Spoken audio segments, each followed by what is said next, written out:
CPI రాష్ట్ర సమితి పిలుపులో భాగంగా అంతర్జాతీయ సామాజిక న్యాయ దినోత్సవం సందర్భంగా సంపద పంపిణీలో సామాజిక న్యాయం కావాలని కోరుతూ శనివారం విశాఖ డాబా గార్డెన్స్ అంబేద్కర్ విగ్రహం వద్ద నిరసన కార్యక్రమం సిపిఐ పార్టీ చేశారు. కొంతమంది అవినీతి పరుల దగ్గర పోగుపడే నల్లధనాన్ని ప్రజలకు పంపిణీ చేయాలని సిపిఐ విశాఖ జిల్లా కార్యదర్శి షేక్ రెహమాన్ అన్నారు. రాజ్యాంగ నిర్మాత డాక్టర్ బిఆర్ అంబేద్కర్ విగ్రహానికి ముందుగా పూలమాలలు వేసి కార్యక్రమాన్ని ప్రారంభించారు. రాజ్యాంగంలో పొందుపరిచిన అన్ని అంశాలు ప్రజలకు అందేటట్టు ప్రభుత్వాలు చూడాలి. జిందాబాద్ సిపిఐ. అంతర్జాతీయ సామాజిక దినోత్సవాన్ని జయప్రదం చేయండి. అంతర్జాతీయ సామాజిక దినోత్సవం కొంతమంది దగ్గర పోగుబడిన ధనాన్ని పన్నుల రూపంలో తెచ్చి ప్రజా పంపిణీ చేయాలి. కొంతమంది దగ్గర పోగుబడిన డబ్బునంతా తీసుకొని వచ్చి ప్రజలకు పంపిణీ చేయాలి. సామాజిక న్యాయాన్ని జయప్రదం చేయండి. అంతర్జాతీయ సామాజిక న్యాయాన్ని జయప్రదం చేయండి. ఈ రోజు రాష్ట్ర వ్యాప్తంగా జరుగుతున్న నిరసన కార్యక్రమాలు జయప్రదం చేయాలి. నిన్న ఈ రోజు సిపిఐ ఆధ్వర్యంలో అన్ని ప్రాంతాల్లో జరుగుతున్న నిరసన కార్యక్రమాలు జయప్రదం చేయండి. జిందాబాద్ సిపిఐ. అంతర్జాతీయ సామాజిక దినోత్సవాన్ని జయప్రదం చేయండి. అంతర్జాతీయ సామాజిక దినోత్సవాన్ని జయప్రదం చేయండి. కొంతమంది వ్యక్తుల దగ్గర పోగుబడిన నల్లధనాన్ని పన్నుల రూపంలో తీసుకొచ్చి ప్రజా పంపిణీ చేయాలి. కొంతమంది దగ్గర పోగుబడిన నల్లధనాన్ని తీసుకొచ్చి పన్నుల రూపంలో ప్రజా పంపిణీ చేయాలి. ప్రజా పంపిణీ వ్యవస్థను ప్రతిష్ఠ చేయాలి. సామాజిక న్యాయాన్ని కాపాడండి. సామాజిక న్యాయాన్ని కాపాడుకుందాం. సామాజిక న్యాయాన్ని పేరు రెహమాన్ అండి, సిపిఐ జిల్లా కార్యదర్శి.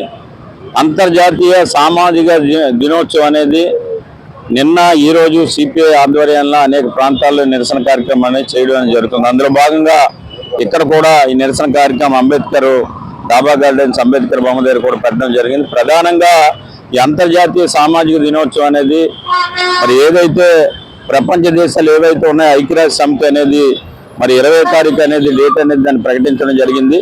మరి నేటి వరకు కూడా ప్రభుత్వం అనేది దాని మీద ఎటువంటి చర్యలు అనేవి తీసుకోవడం అనేది ఇంతవరకు జరగలేదు.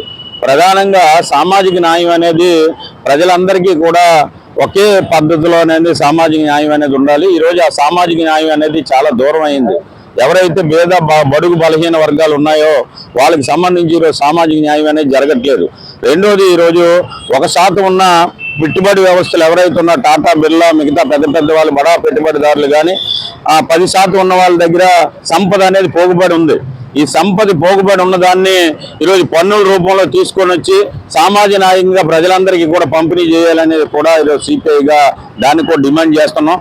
ఈరోజు భారతదేశంలో బీజేపీ గవర్నమెంట్ వచ్చిన తర్వాత దానికి అనుసంధానంగా ఉన్న కూటమి ప్రభుత్వం ఈరోజు ఏదైతే మత కల్లోలు సృష్టించి ఈరోజు ఏదైతే దళితులు కానీ గిరిజనులు కానీ మైనార్టీ వారు ఎవరైతే ఉన్నారో ఆదివాసీలు వీళ్ళందరి మీద కూడా వివక్ష చూపించే పద్ధతుల్లోనే ముందుకు పోతున్నారు. ఇది చాలా హాయమైన పద్ధతి. మరి దీన్ని కూడా విన్నాడాలనే ఒక పద్ధతితోటే ఈరోజు అంతర్జాతీయ సామాజిక దినోత్సవం అనేది న్యాయ దినోత్సవంగా ఈరోజు ప్రకటించడం జరిగింది. ప్రధానంగా ఈరోజు ప్రభుత్వాలు వచ్చిన తర్వాత బడా కార్పొరేట్ సంస్థలు ఏవైతే ఉన్నాయో వాళ్ళకే కొమ్ముగాస్తున్నారు. 20,000 కోట్ల రూపాయలు అనేది మోడీ అనేది పెద్ద కంపెనీదారులు ఎవరైతే ఉన్నారో వాళ్ళందరికీ కూడా బ్యాంకుల్లో రుణాలు అనేది మాఫీ చేశారు. చిన్న చితక ఎవరైనా అప్పులు చేస్తే వాళ్ళ ఇంటికి వెళ్ళి మీ ఇల్లు జప్తు చేస్తామనే పద్ధతుల్లోనే ముందుకు పోయే పద్ధతులు ఈ ప్రభుత్వాలు ఉన్నాయి. రెండోది, ప్రభుత్వ రంగ పరిశ్రమలన్నీ కూడా కారు చౌకగా ప్రైవేట్ వాడికి ఇచ్చేస్తున్నారు. విశాఖ ఉక్కు ఆంధ్రులక్కని పెద్ద ఎత్తున పోరాటం చేసుకొని సాధించుకున్న స్టీల్ ప్లాంట్ కూడా నేటి వరకు కూడా పార్లమెంట్ సమావేశాలు అవుతున్నా ఇంతవరకు దాని మీద మాట్లాడలేదు. ఈరోజు అది కూడా అదానికి ఇచ్చేయడానికి అనేది ఈరోజు ప్రయత్నాలు అనేవి జరుగుతున్నాయి. ఇదే కాదు, ఆంధ్ర యూనివర్సిటీ ఏదైతే ఉందో ఈరోజు ఆర్ఎస్ఎస్ ఎవరైతే ఉన్నారో మరి ఆర్ఎస్ అనేది అక్కడ ఉన్న ఆ గ్రౌండ్ లోని వీళ్ళంతా కూడా కర్రసంలు అయి పెట్టుకొని మతాన్ని అనేది ముందుకు తీసుకొని వెళ్ళి అంటే విశ్వవిద్యాలయాల్లోనే అసలు మతం కానీ కులం కానీ ఏమీ లేకుండా చదువుకున్న విద్యార్థులకు అనేది విద్య అనేది అందించేటప్పుడు వీళ్ళంతా కూడా 3 రోజులు బట్టి అక్కడ క్యాంప్ అనేది నడుపుతుంటే మరి ఎస్ఎఫ్ఐ గా వెళ్ళి ఇలా ఉండడం కరెక్ట్ కాదనేది వీసీకి అనేది లెటర్ ఇస్తే వాళ్ళు కర్రలు పట్టుకొని వీళ్ళ మీద గూండా విజయం తీసుకొని తిరగబాటు చేయడం అనేది జరిగింది.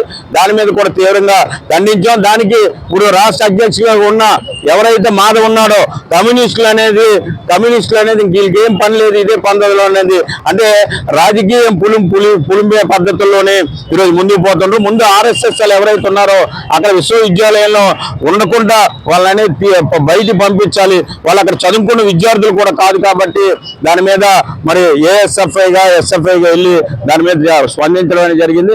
ఇలాగా అనేకమైన బీజేపీ వచ్చిన తర్వాత మతకాల వాళ్ళు సృష్టించి ప్రజల్లోనే అనేది వ్యత్యాసాలు తెచ్చి ఈరోజు హిందూ భావజాలను ముందుకు తీసుకొని వచ్చి ముందుకు పోతుంది. దీన్ని ఏదైనా ఈరోజు అంతర్జాతీయ సామాజిక న్యాయం ఏదైతే ఉందో ఆ దినోత్సవం సందర్భంగా ఈరోజు ప్రజలందరికీ కూడా అన్ని సమాన హక్కులు రాజ్యాంగ పీఠికలో పొందుపరిచిన బాబాసాహెబ్ అంబేద్కర్ ఏదైతే ఆనాడు పొందుపరిచిన విషయాలు ఉన్నాయో అందరికీ సమానంగా ఈరోజు హక్కులు అనేది వచ్చే విధంగా ప్రభుత్వాలు అనేది ముందుకు పోవాలని సిపిఐగా డిమాండ్ చేస్తున్నాం.